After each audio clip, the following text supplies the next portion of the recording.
name's Andy Yingling. Kevin Blacksich. Andrew Eastley. Ashley Combs. And we focused on Avondale, as you can see. Our main mission statement was to create a community that balances and integrates the needs of residents and those of regional needs. So kind of bringing in the neighborhood flair that, want to revitalize that, and also with the implementation of a highway interchange. It's alternate S2A that's two-lane exchange road that connects William Taft, thank you, and MLK, and it also connects 71 to the neighborhood. So that was one thing that we wanted to bring in the region that connects Avondale to that region, and that'll also help spur some of the proposals that we developed. So starting off that as a stepping stone, one of the big things that we wanted to do was wayfinding. There's a lot of institutions and a lot of interesting things in the neighborhood that we felt didn't really have good access to the region. It was just a lot of turns, and it wasn't very easy to access. So we have implemented different wayfinding signs that get you to the zoo, the hospitals of the region, and some of the major shopping districts that we wanted to impose.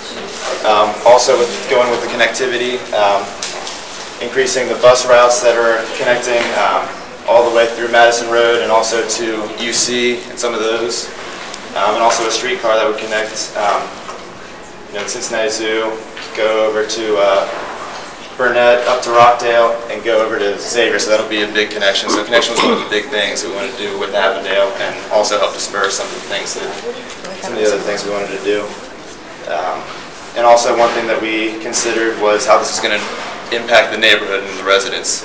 So obviously that the interchange is going to affect some of the houses that are in that area and some of the industries that are in that area. And that was one reason that we picked that alternate, was it didn't impact as much land as some of the other ones did. So we felt that that was a big plus. And also to kind of buffer that area that would be used for the highway interchange and some of the residential area that's up here, a buffer wall, sound and visibility, to kind of harness that. Going more into some of the institutions and things like that. The zoo is one thing. Like, this is a huge area that we felt was a big plus for the neighborhood, and we could connect it into the neighborhood and with the residents. Right now, it just seems like it's kind of standalone, as well as with the hospital. So we wanted to kind of integrate them more. As far as Children's Hospital that's right here, it seems like there's a big barrier. It's just a big wall that kind of separates it from the neighborhood right here, the residential. So we wanted to kind of redesign that facade so that it kind of had a little bit of a residential transparency to it, and it connected better with the neighborhood. Going along with that idea, connecting the zoo to the neighborhood, there's already a plan in set for the Burnett Avenue Revitalization Plan, which is kind of a mixed-use development. Takes place on Burnett and over Rockdale to the zoo. So we kind of thought that that could be an asset to help spur some pedestrian activity, retail, commercial, restaurants for not only people going to the zoo, but the residents of the neighborhood, as well as workers and people that are going to the hospitals. So with that pedestrian zoo entrance, here's a couple case studies. One I think is from where they actually are. So bringing in pedestrian activity with a lot of the major institutions was one thing that we wanted to do. Another thing is the shopping center that's up at Reading and Forest and Rockdale, that whole area, kind of a redevelopment of that. I know a lot of groups are proposing that, but it seems like it is very disconnected from the street pattern. It's way far back, so there's a lot of room. It's not very visible. It just seems like it's pretty underutilized for what it could be at such a big intersection. So there's a redevelopment plan for that, which Kevin will go into a little bit later. So that was one of the areas that we felt could be better connected through Reading from this interchange. Some of the other things were a lot of the residential areas we felt were maybe a little bit underutilized. There's a great housing stock there, but some of the conditions are starting to diminish with the economy and foreclosures that are taking place. So that was one big thing that we wanted to go into, and Andrew's actually going to talk about that, and I'll go into that. Increasing home ownership, affordability for low-income residents, and trying to protect that if the area starts to be more accessible and, you know, builds up more and has more density just to protect those choices. A public tool library is actually one of those tools that will help the affordability. Andrew's going to go into that as well. Another thing is to enhance the quality of life for the residents. So it's not just primarily things that are serviced for the region, it's still protecting the residents. We wanted to implement a new family park. There's land up here that can be used for that. Right here we propose the redevelopment of a parking community center that figure that intersection is a very big asset for the community. They have that statue, it's, you know, a monumental thing, so bringing that into the community as well. And also a recreation center on Reading Road. So I'm going to turn it over to Devin if you want to go over the redevelopment.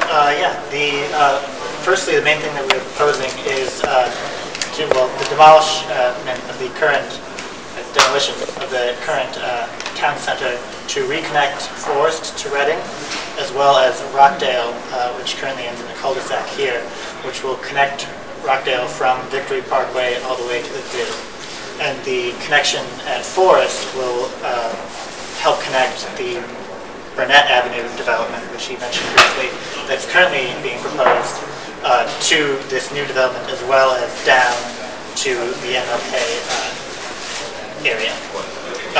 Along with that, additionally, there's a street Lee, which just ends here currently, and we're just going to extend it all the way to Bogart, which will currently end here, but will continue on down to create smaller blocks, more in keeping with the character of the neighborhood. And then in terms of the proposed spaces, first a focal point at Forest and Reading, which will be visible from both, to serve as a visual marker of this new development. Mainly commercial at the corner here, which will then go into mixed use as going down Reading, commercial below, residential above. And then as it goes into the more residential in character neighborhood to the west, it de-densifies from first multifamily and then to two-family. And these are single-family.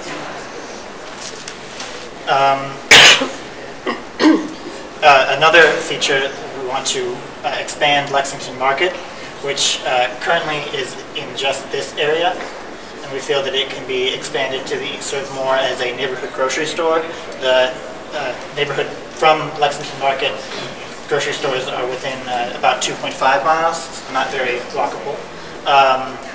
Or at least, when you're carrying groceries. And when we're talking to our community advisor, he emphasized the need that the grocery store needs to be able to serve the residents on a bag-to-bag basis, not on a monthly, van full. And I am using as precedent, there is a redevelopment in the Mashpee Commons, Cape Cod, Massachusetts, which was a small strip mall in a large parking lot, and they densified it and built buildings on the parking lot area and created new streets. And so they created essentially an entire neighborhood out of what was once just a parking lot. Speaking of parking, I propose parking that is behind the buildings, accessible on Forest and Rockdale, which will keep Reading, keep the flow of traffic from Reading while still allowing access to these areas.